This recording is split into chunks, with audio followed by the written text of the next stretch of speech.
Hello and good morning to one and all. Today we are on lecture series for class 11 and today we will learn a new topic, mole concept and molar mass, which is important for your upcoming chapters also, so you have to concentrate and understand it well. In the last class we studied about atomic mass, molecular mass, formula mass and their calculation also, right? So first of all, before starting mole concept, you have to know that what is 1 mole. This is the main question, and what is the need for specifying such amount of substance that is 1 mole. 1 mole क्या होता है, इसको समझना जरूरी है. थोड़ा हम topic से हट जाते हैं और तब समझने की कोशिश करते हैं कि मोल का क्या इंपॉर्टेंस है, right? Suppose that I write 1 dozen. आप लोग दर्जन जानते हो, 1 डजन आप लोग जानते हो. तो 1 डजन में आप कोई भी चीज 1 डजन लेते हो, चाहे वो एप्पल हो चाहे वो बनाना हो. Total number of items 1 dozen में कितने होते हैं? 12 आइटम्स. अब सपोज दैट मैं 1 डजन को डिफाइन करने की कोशिश करता हूं, राइट? 1 डजन को डिफाइन करने की कोशिश करता हूं and I say that 1 dozen is the amount of substance that contains as many number of apples as there are in 360 gram of apples. 360 ग्राम हमने क्यों लिया है वो आपको फर्दर समझ में आएगा. तो मैंने डिफाइन कर दिया कि 1 dozen is the amount of substance that contains as many apples as in 360 grams. इसका मतलब क्या हुआ? 360 ग्राम में जितने एप्पल होते हैं उसी अमाउंट को हम 1 डजन मानेंगे. नाउ सपोज दैट 1 डजन लिख लेते हैं हम. 1 डजन में कितना मास है एप्पल का? 360 ग्राम. सपोज दैट एक एप्पल का मास है 30 ग्राम. एक एप्पल का मास है 30 gram. Total mass of apples है 360 gram. If we need to find the number of apples in 360 gram, then we need to divide 360 by 30. That will come 12. So in 1 dozen there are 12 items for apple. If we do the same thing for any other thing, let us suppose I take 600 gram of banana. 600 gram of banana and the weight of one banana to be 50 gram, right? Now if you need to find how many numbers of banana are there in 600 gram, then you need to divide 600 gram by 50 gram and that will also come 12. It means that 1 dozen आप बनाना लो या Apple low, number of apples भी 12 होंगे, number of बनाना भी 12 होगा. ये बताने का main M क्या है कि इसी से रिलेटेड हम मोल को भी समझने की कोशिश करेंगे. सबसे पहले समझो कि 1 डजन को हमने क्या डिफाइन किया. 1 dozen is the amount of substance that contains as many apples as there are in 360 gram of apple. Total apple का मास 360 ग्राम. 1 एप्पल का mass 30 gram. Simple unitary method हमने यूज किया, 360 को 30 से डिवाइड कर दिया. So there are 12 apples in 1 dozen, right? The same thing happens here. 600 gram total banana है, right? 1 बनाना का मास कितना है? 50 ग्राम. So we are dividing 600 gram by 50 gram, then we are getting 12 bananas. ऐसे ही हम किसी भी चीज को ले लेंगे, राइट? वो एग्स ले लो या कुछ भी ले लो और हम बोले कि 1 dozen of anything, right? That will contain 12 items. Always it will contain 12 items.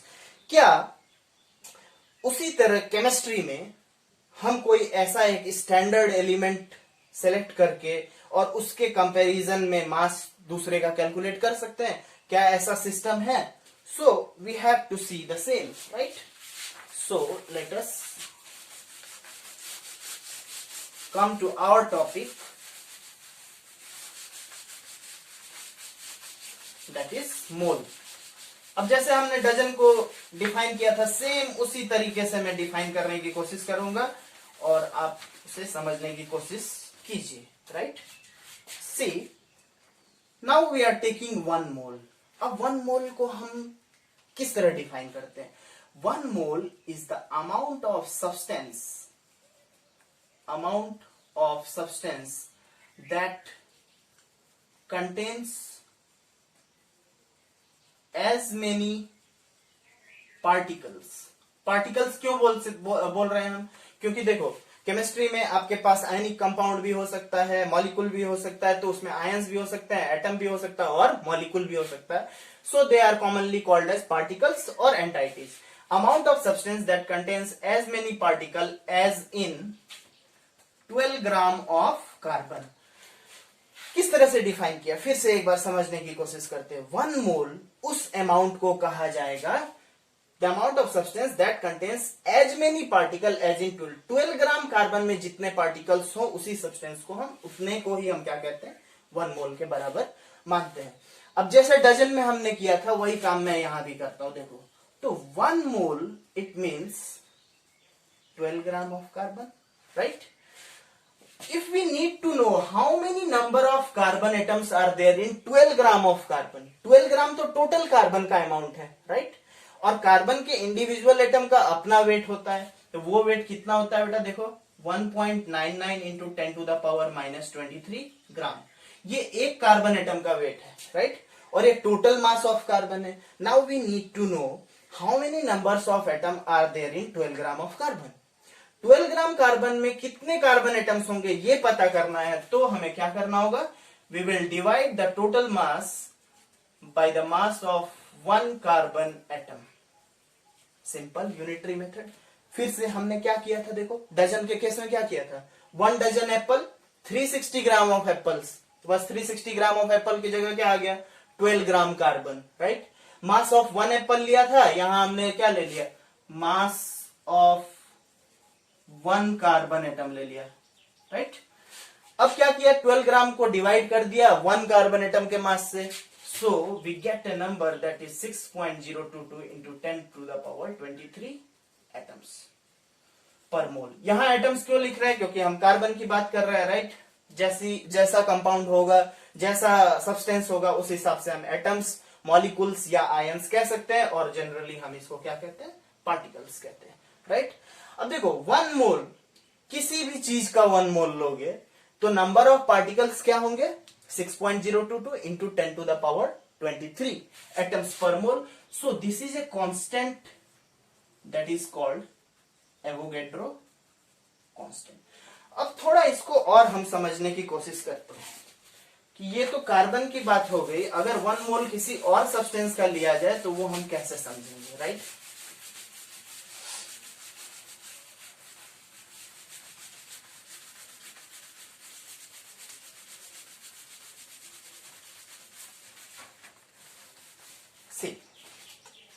Now अब 1 मोल मैं ले लू ऑक्सीजन एटम, ऑक्सीजन मॉलिक्यूल, 1 मोल मैं ले लू नाइट्रोजन, 1 मोल H2O ले लू। अब देखो इन सब का मास क्या होगा? अलग अलग होगा ना। इसका कितना होता है मास? 16 ग्राम। अब हम यहाँ ग्राम की बात करेंगे क्योंकि हम यहाँ क्या कंसीडर कर रहे हैं? Molar mass. मोलर मास मतलब 1 मोल, किसी भी सब्सटेंस के 1 मोल का मास ग्राम्स में जब मैं कैलकुलेट करूं तो उसको हम क्या कहते हैं? Molar mass. This is 16 gram per mole, this is 32 gram per mole, this is 14 gram per mole, this is 18 gram per मोल। ध्यान से देखो बेटा, 16, 32, 14, 18 सबका मास अलग है ना, but the number of entities in all of them, the number of entities, number of particles. अब देखो मैं क्या बोला था? पार्टिकल एटम भी हो सकता है, मॉलिक्यूल भी हो सकता है। इस केस में पार्टिकल क्या होगा? एटम होगा। इस केस में मॉलिक्यूल होगा, इस केस में एटम होगा, और इस केस में मॉलिक्यूल होगा। जैसा कि आपको दिख रहा है, क्योंकि एक सिंगल एटम है, ये मॉलिक्यूल है, ये सिंगल एटम है, और ये भी मॉलिक्यूल है। But all of them will contain the same number of particles, that is 6.022 into 10 to the power 23 particles. This is very interesting to note here, right? जैसे कि हम 1 डजन सब्सटेंस, 1 डजन किसी भी चीज का लेते हैं, एप्पल का लेते हैं या बनाना का लेते हैं, एग्स लेते हैं, पेंसिल्स लेते हैं, कुछ भी लेते हैं, तो नंबर ऑफ आइटम्स कितना आता है हमारा? 12 आता है। In the same way 1 mole of oxygen atom, उससे कोई मतलब नहीं कि 16 ग्राम पर मोल उसका मोलर मास है, but it will contain the same number of particle. So everything will contain the same number of particle, right? So these are all the molar masses of the substances which are given which is oxygen, it is diatomic oxygen, it is nitrogen, and it is H2O molecule. Now we have to learn some important formula here, right? और ये हम कुछ examples लेके समझने की कोशिश करेंगे, right? अब सपोज दैट आपको अगर दिया हो, ये मोल कंसेप्ट आपने 9th में भी पढ़ा है, सपोज दैट आपको दिया है कि 32 ग्राम ऑक्सीजन एटम। बेटा इस पे ध्यान देना कि यहां क्या दिया है, राइट? ये O2 नहीं दिया है, क्या है? Oxygen, right? So this is the given mass and it is said that 32 gram of oxygen atom will contain how many moles? How many moles?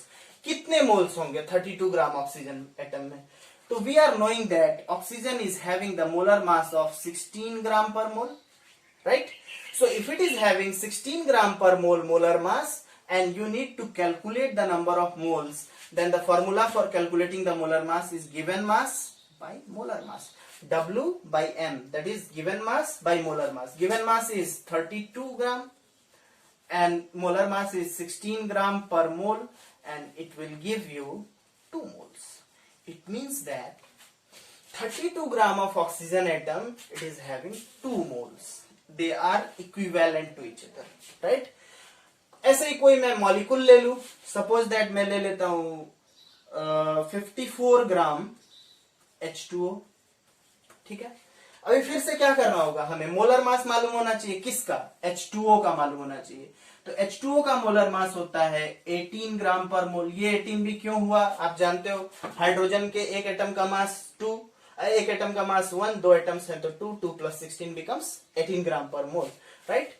तो ये हो गया मोलर मास और गिवन मास हमारा यहां पे है। तो N = W by M, that will give you 54/18, that will give you 3 moles, right?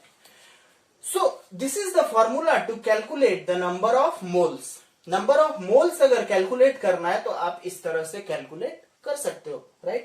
Let us proceed to one of the more important formula and how to calculate the number of particles. अभी suppose that हमें मालूम हो गया कि किसी substance में 2 moles है। Now it is said that calculate the number of particles in 2 moles. तो 1 mole में कितना पार्टिकल होता है आप जानते हो, 6.022 into 10⁻23, ये आप जानते हो।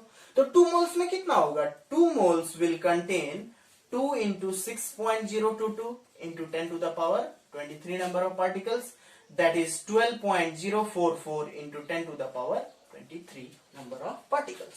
और 2 moles में अगर निकालना है तो 2 से एवोगैड्रो नंबर को हमने क्या कर लिया, मल्टीप्लाई कर लिया।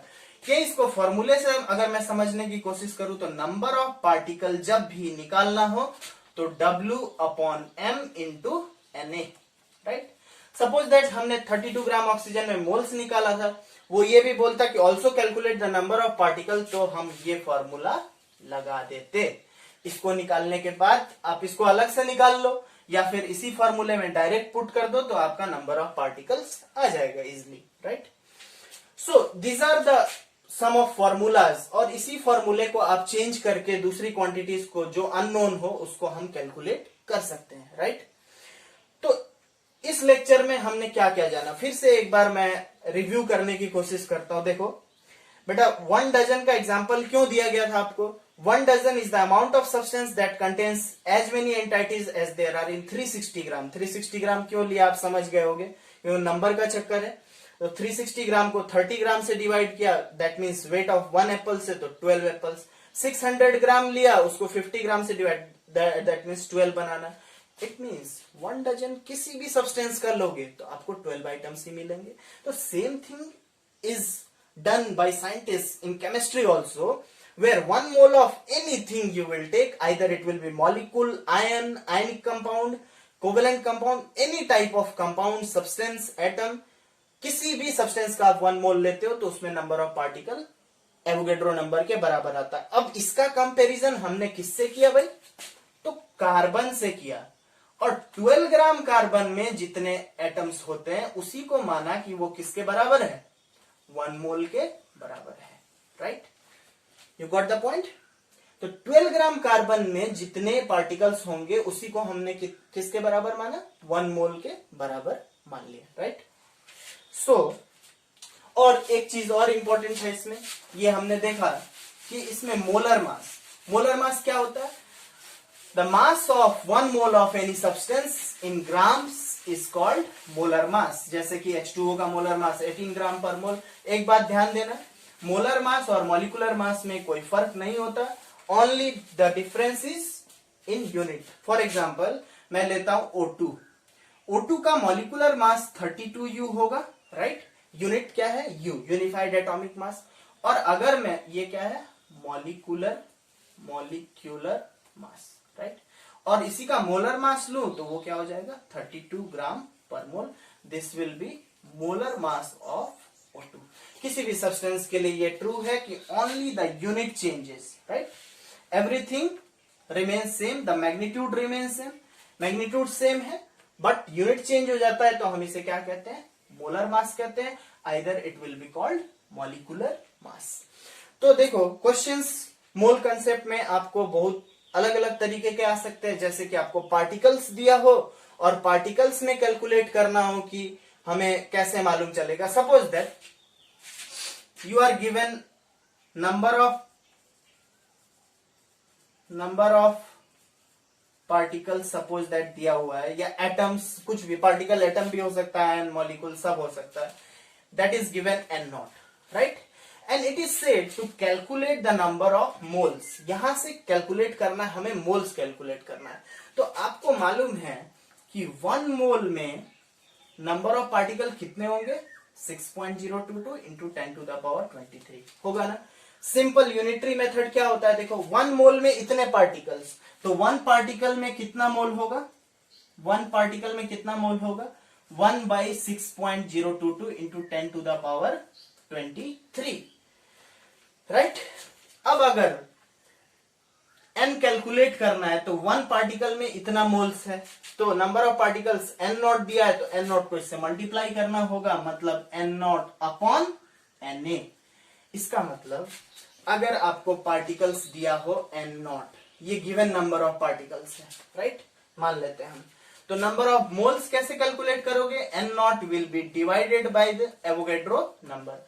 Divided, when dividing by the Avogadro number it will give you the number of moles. और एक बार आपको नंबर ऑफ मोल्स मिल गया तो आप क्या कर सकते हो? नंबर ऑफ मोल्स से नंबर ऑफ पार्टिकल्स तक पहुंच सकते हो, राइट? अगर वो भी कैलकुलेट करने के लिए दिया हो तो। और the same formula n is equal to W/m, इसी को मैं चेंज कर दूं। सपोज दैट यहां पे n दिया हो और हमें निकालना हो क्या? W। तो उस केस में हम क्या करेंगे? W इज इक्वल टू क्या हो जाता है? n इंटू m, ठीक है? गिवन मास निकालना हो तो number of moles multiplied by molar mass. ध्यान देना ये मोलर मास है। So for today let us conclude this lecture, but before concluding this lecture I will write down the formulas of mole concept for you so that you note it down and it will be useful for you, right? See, for calculating the number of moles n is equal to W/m। W यहां पे क्या होगा? Given mass, और m क्या होगा? Molar mass. Molar mass I hope कि आप समझ चुके होंगे, राइट? अगर पार्टिकल्स दिया हो उस केस में क्या होगा? n is equal to n0/Na, where n0 is given number of particles, और Na क्या होगा? Avogadro number, right? वैसे ही अगर मेरे को कैलकुलेट करना हो कि डायरेक्टली कैलकुलेट करना हो, नंबर ऑफ पार्टिकल्स कैलकुलेट करना हो, उस केस में मैं क्या करूंगा? n is equal to W/m into Na। Simple सी बात है, W/m will give you the number of moles and multiplication with Avogadro number will give you the number of particles. So this much for today's lecture. देखो ये मोल को define करने का क्या motive है, कि साइंटिस्ट का क्या मोटिव था कि एक कॉमन क्वांटिटी हो कि 1 मोल किसी भी सब्सटेंस का हम ले, किसी भी चीज का ले, तो उसमें सेम नंबर ऑफ पार्टिकल्स आए. So to standardize the measurement process, or to make it standard, what we have done, we have chosen a standard atom, that is carbon, and in comparison to carbon we have calculated the mass of 1 mole of any substance, and we have got that 1 mole of any substance will contain the same number of entities, that is equal to Avogadro number. So this much for this lecture, students. I hope you have understood it well. If you feel any doubt in this topic, you are free to leave your doubts in the comment section. I hope you have liked it and hope you are enjoying your day. So thank you, and we will continue in the next lecture. Thank you.